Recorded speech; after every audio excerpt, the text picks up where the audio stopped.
जय श्री कृष्ण, जय श्री राम।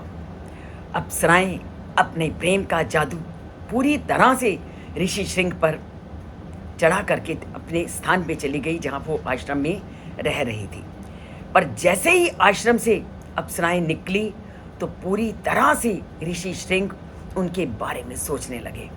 सोचते सोचते वो इस तरह उनकी सोचों में डूब गए कि पूरी तरह से वो अपने नियमों को भूल करके उन्होंने निश्चय कर लिया कि मैं ज़रूर जाऊंगा जहाँ पर वो अप्सराएं रहती हैं। तो उन्हीं की चिंता में, उन्हीं के विचारों में मग्न अब क्या किया ऋषि श्रृंग ने, इसको हम जानते हैं आज के श्लोक में। ततो अप्रेद्युस्तम देशम आजगाम सा वीर्यवान विभांडक सुता शीर्मान मनसा चिंतयन मुहु मनोज्ञा यत्र तादृष्टः वार मुख्या स्व अलंकृतः। अब क्या था, उनका रूप का जादू ऋषि श्रृंग पर पूरी तरह से जड़ गया। जब पूरी तरह से वो उनके रूप के जादू से गिर गए तो अप्रेद्यु दूसरे दिन तम देशम जगाम, वे उस स्थान पर गए। कहाँ?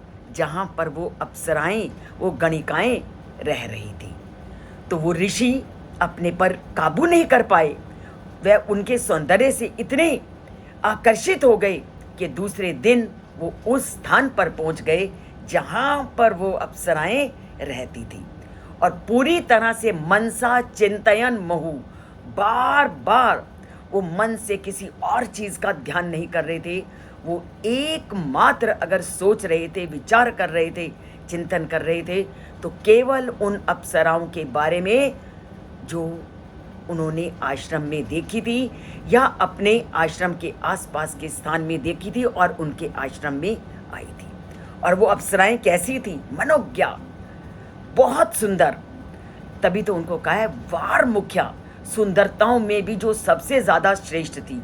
और वो अप्सराएं अलंकृता, एक सुंदर रूप और ऊपर से अलंकारों से विभूषित वो सौंदर्य। तो ऐसा सौंदर्य किसको अपनी ओर आकर्षित नहीं करेगा।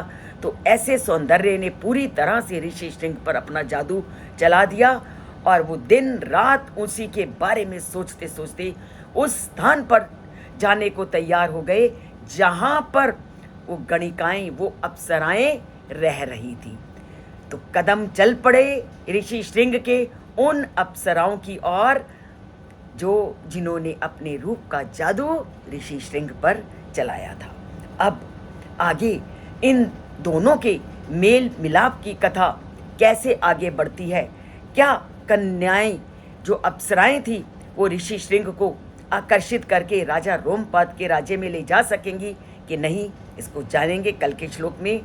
और तभी जानेंगे जब जुड़ेंगे चैनल से, लाइक का बटन दबाएंगे, राम की कथा को जन जन तक पहुंचाएंगे।